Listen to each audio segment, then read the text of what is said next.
Assalamualaikum warahmatullahi wabarakatuh. Materi terakhir sebelum UTS atau materi di pertemuan ke-7 adalah percobaan faktorial atau factorial design.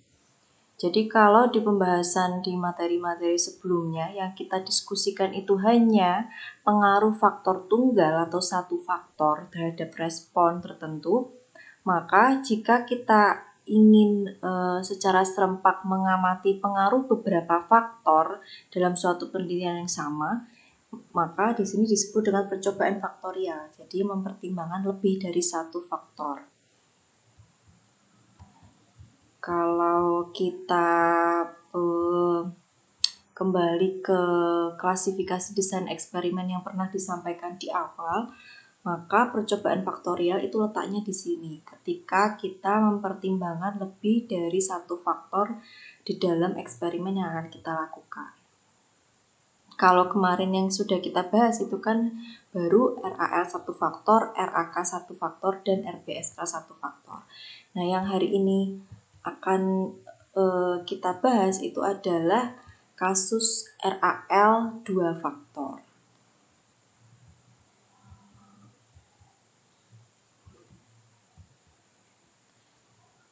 Jadi yang dimaksud dengan percobaan faktorial merupakan percobaan yang mencobakan dua faktor atau lebih, dan setiap faktor terdiri dari dua level atau lebih, di mana setiap level atau taraf di setiap faktor dikombinasikan menjadi kombinasi perlakuan.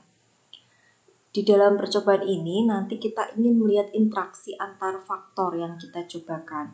Jadi kalau kemarin materi yang sebelumnya itu ada materi mengenai RAK dan RBSL, di mana di situ faktornya itu hanya satu, tapi ada sumber variasi lain. Kalau RAK itu ada sumber variasi kelompok, kemudian kalau RBSL ada dua sumber variasi lain di baris dan kolom. Itu syaratnya adalah tidak terjadi interaksi antar sumber variasi. Sehingga ya faktornya cuma satu. Tetapi kalau di dalam percobaan faktorial, maka di sini kita ingin melihat interaksi antar faktor.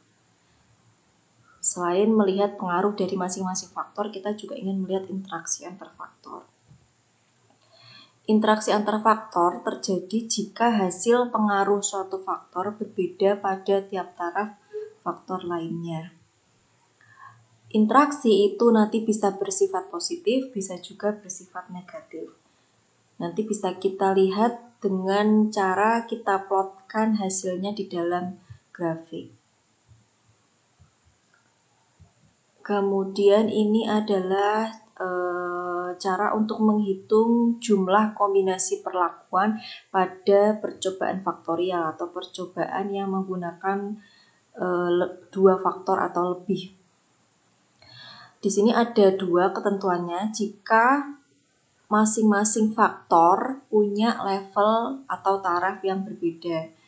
Jadi kalau setiap faktor itu punya level yang berbeda, maka untuk mencari jumlah kombinasi perlakuannya itu bisa kita lakukan dengan mengalihkan semua level di setiap faktor. Misalnya di sini suatu penelitian berdasarkan RAL dilakukan untuk menguji 3 buah faktor, ada faktor A, B, C. Masing-masing faktor punya level yang beda-beda. A dan B terdiri dari 3 level atau 3 taraf, C terdiri dari 2 level atau 2 taraf.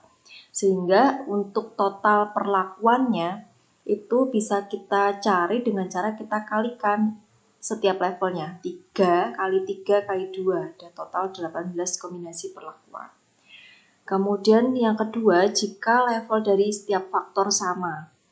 Jadi misalnya percobaan dengan menggunakan F faktor, F itu pasti lebih dari 2 ya, dengan T taraf atau T level untuk setiap faktornya, maka disimbolkan dengan istilahnya adalah percobaan faktorial T pangkat F.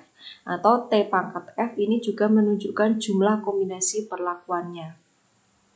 Misalnya di sini ada percobaan faktorial 3 pangkat 2. Maka 3 pangkat 2 ini artinya adalah kita menggunakan 2 faktor.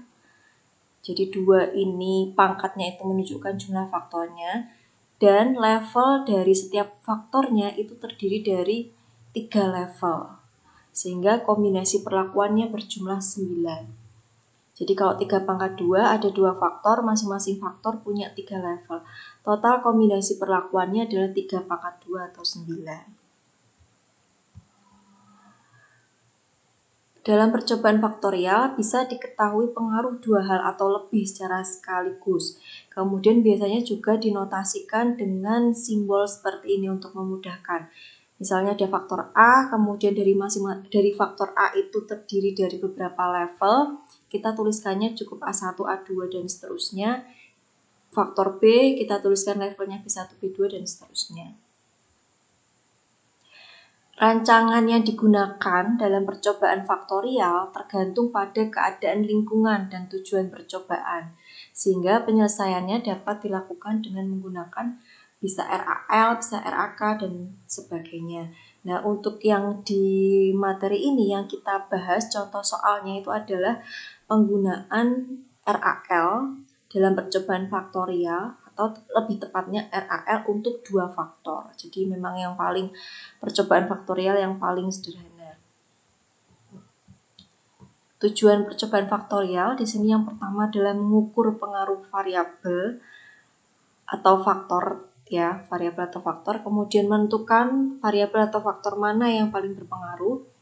Kemudian yang berbeda dengan bahasan di materi sebelumnya adalah di sini kita juga ingin mengukur interaksi antar variabel.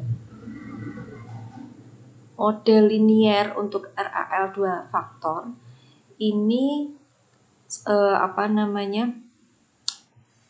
yang membedakan dengan materi sebelumnya.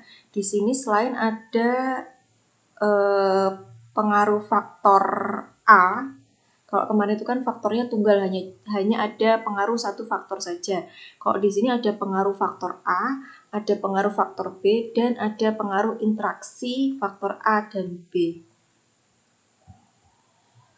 Kemudian untuk hipotesis yang diuji, karena di sini faktornya itu lebih dari 1, maka untuk pengujian hipotesisnya juga menjadi lebih dari 1.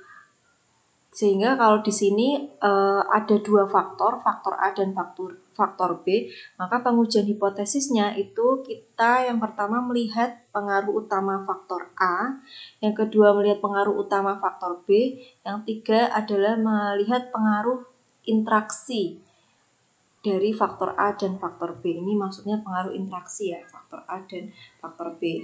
Kalau faktornya sampai 3, ada A, B, dan C, ya berarti tinggal kita breakdown lagi. Pengaruh utama faktor A, pengaruh utama faktor B, pengaruh utama faktor C, pengaruh interaksi faktor AB, AC, BC, ABC, gitu ya. Jadi semakin banyak faktornya, maka hipotesis yang diuji juga menjadi semakin banyak.